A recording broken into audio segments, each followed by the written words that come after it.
Assalamualaikum, selamat pagi.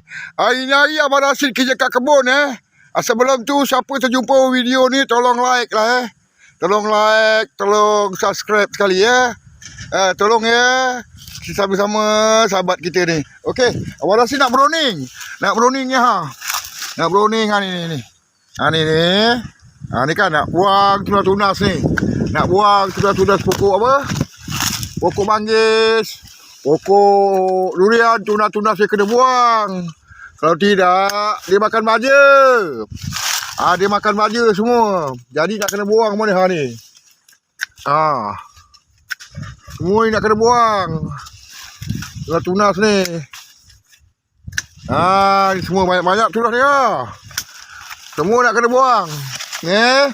Okey, jadi kita buang benda ni, kita tabur baja. Okey, kita pergi kat pokok lain pula. Pokok durian, tunas-tunas senihan. Tunas-tunas halus ni, macam ni kan. Ni buang. Ayah boleh pakai tangan, gunting-gunting. Ni yang besar ni. Nampak?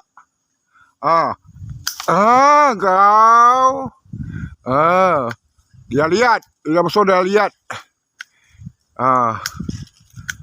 Banyak-banyak ni. Kena buang semua. Jangan lupa like tu. Okey. Like video pada sini. Nak pohon tunas yang banyak. Tunas-tunas nak kena buang banyak lah kan. Ni. Buang. Ni buang. Semua nak kena buang ni banyak. Memang banyak ni kan. Tunas ni makan baja. Lagipun dia tak keluarkan buah tunas ni. Tunas dia tak keluarkan buah. Dia kahwin. Dia black tone. Jadi buang tunas ni.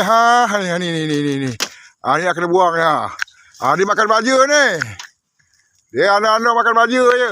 Semua ni. Okay, kita tengok.